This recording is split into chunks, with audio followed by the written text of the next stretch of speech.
All right, game number 2 is the Celtics home opener against the Milwaukee Bucks. And welcome into another edition of the Celtics pregame report. I'm your host, Josue Pavone, and joining me from the Racine Journal-Times to break down this matchup is columnist and basketball insider Gery Woelfel. Gery, thanks for joining me.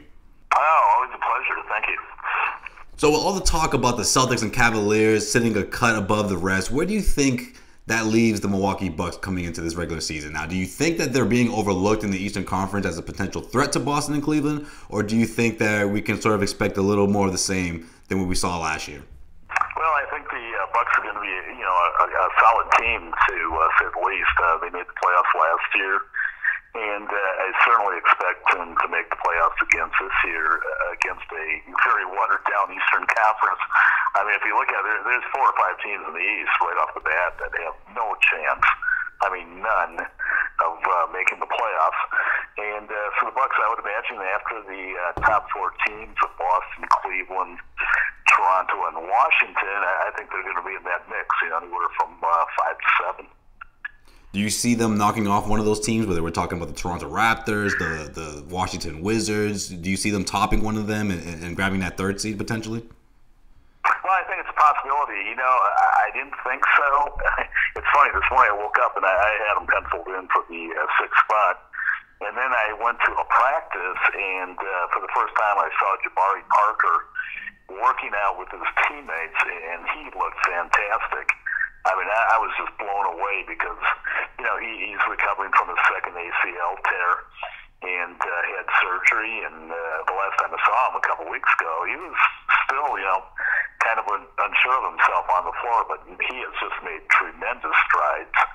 And the timetable is for him to come back, sometime around the All-Star break in February. But based on what I've seen today, it wouldn't shock me at all if he returns to the lineup sooner than that. And if he does, then I think the Bucks could be legitimate players. Yeah, they did put together a really good season last year, and I always wondered if Jabari Parker was completely healthy throughout all 82 games, how good this team really could have been last season. So it's going to be interesting to see how he progresses. Do you see any other Bucks players that could, potentially have a breakout year this year? Is there someone else that you're sort of keeping your eye on? Yeah, I think the guy you got to keep an eye on now is obviously Chris Middleton. I mean, everybody's well aware of Giannis and his capabilities. He's definitely got to be one of the top 10 players in the game already at age 22. But Chris Middleton is a guy who only played 29 games last season after tearing his hamstring in preseason, and he looks really good. And if he can be, an 18 to 20 point per game scorer, which I think he's capable of, that's definitely going to help the Bucks' cause.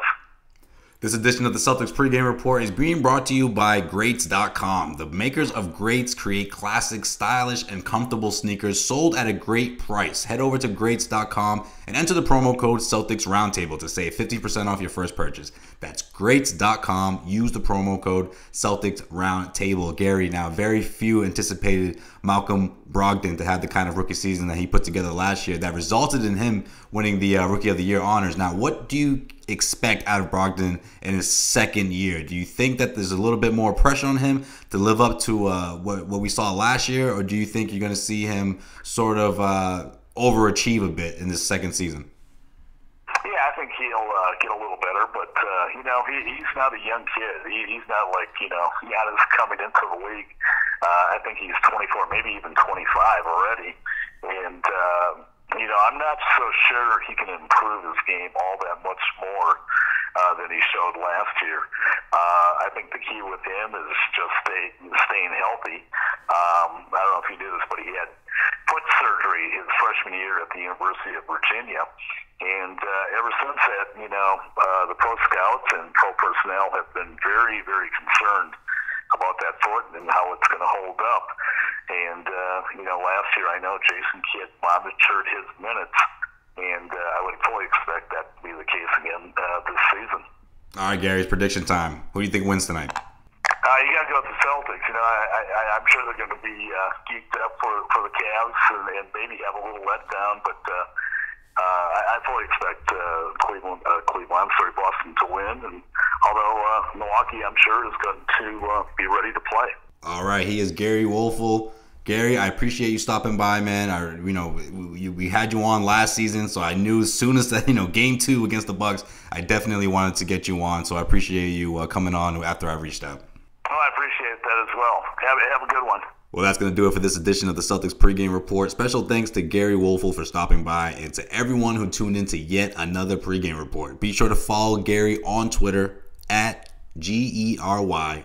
That's Gery Woelfel on Twitter. Be sure, of course, to check out the Garden Report after the game, live from TD Garden on the CLNS Media YouTube channel for all of the raw and uncut videos from the locker room and press table after the game. Weekday shows air on the Celtics Newsfeed channel on iTunes, Stitcher, and the CLNS Media mobile app. For today's Boston Celtics pregame report with Josue Pavone, this is Josue Pavone signing off.